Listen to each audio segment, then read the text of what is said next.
country's commercial banks pre-independence. In 1770, Bank of Hindustan, Kolkata, Europeans owned it, so it was not truly Swedish. म्हणजे पहिल्यांदा काय झालेलं 1770ला bank of Hindustan सगळ्यात पहिल्यांदा open झालेली, युरोपियन्सने ओपन घेतली. 1806 ते 1842 3 प्रेसिडेन्सी बँक्स बंगाल, बॉम्बे आणि मद्रासमध्ये स्टार्ट झाले.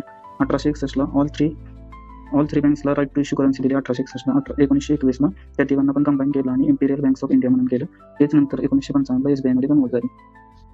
1865 अलाहाबाद बँक युरोपियन्स ओन करायचे त्याला. 1894ला पंजाब नॅशनल बँक आली, इंडियन्स ओनड.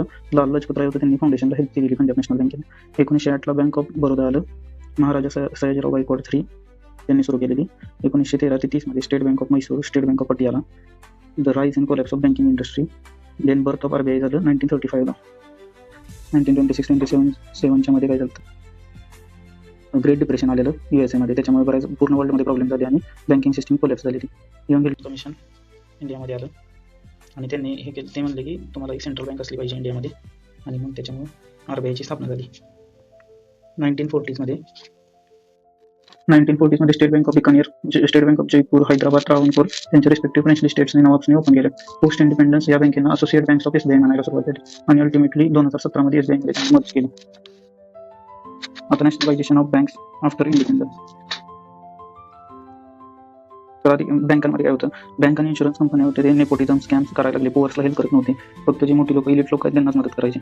मग गव्हर्नमेंट म्हणले की we will take over your ownership, आम्ही घेणार म्हणून मिड-50s मध्ये SBI आणि LIC बनवलं आणि 1969 मध्ये बँक नॅशनलायझेशन फर्स्ट राऊंड झाला आणि 1980 मध्ये बँक नॅशनलायझेशनचा सेकंड राऊंड झाला.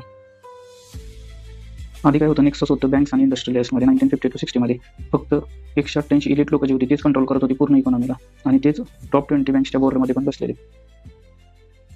त्याच्यामुळे दिस लेड टू काय रेकलेस लेंडिंग सुरू झाली त्यांच्या डायरेक्टर्सला आणि त्यांच्या फर्म्सला. म्हणून बँकिंग सिस्टम फेल व्हायला लागली फ्रिक्वेंटली. मग RBI had to close them, RBI ला क्लोज करायला लागायचं बँक सिस्टम फेल झाली तर. आणि private banks unwilling to open in rural areas, त्यांना प्रायव्हेट बँकेला रुरल एरियाजमध्ये खोलायचं नव्हतं ते. त्याच्यामुळे काय होतं, फायनान्शियल इन्क्लुजन होत नव्हतं, पोअर लोकांचं, फार्मरचं, MSME सेक्टर वाढत नव्हतं, परत 5 year प्लॅन्स पण अचीव्ह होत नव्हते आणि रिजनल इम्बॅलन्स वाढत होता. त्याच्यामुळे